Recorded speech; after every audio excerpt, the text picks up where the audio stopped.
I want to tell you the story of how the US stole the Philippines. Okay, so it's the end of the 1800s. Up until now, US expansion sort of looks like this. It's all happening on this mainland. And at this point, there sort of became a big debate of like, do we keep going? Some people wanted to keep expanding the US outside of this mainland. The president at the time wasn't a big expansion guy, but he was surrounded by people who loved war. Specifically this guy. And these people who surrounded the president had their eye on this Spanish colony right off the American coast called Cuba, where the locals were rising up against Spain.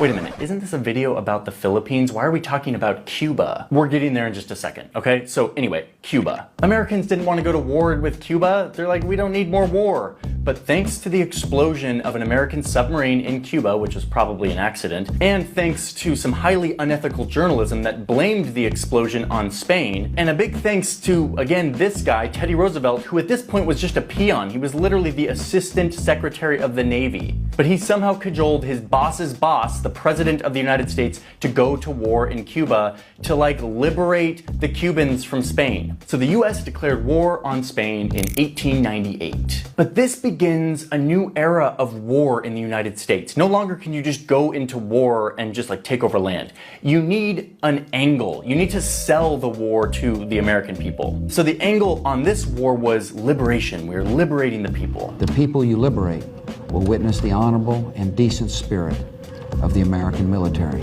No, that's later. We're talking about 1898. But yes, the whole idea of selling war to the American public didn't really go away after this. So anyway, the US is now at war with Spain, which is an empire that is deeply in decline, as I mentioned. It's not going to be hard to win. But soon, it's not just Cuba. The US, really meaning Teddy Roosevelt, who again is just an Assistant Secretary of the Navy. He's like not a big decision maker.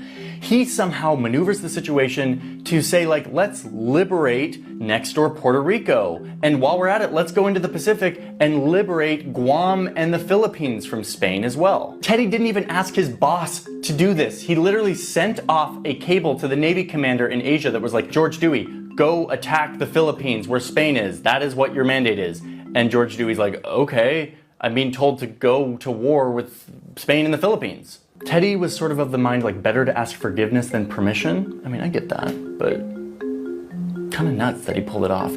Anyway, and now because of Teddy Roosevelt, who we literally named the teddy bear after, side note, we are at war not in the Caribbean only, but also in the Pacific. The US arrives to the Philippines and sees that the locals had already been fighting against the Spanish for like years. The Spanish were weak and were totally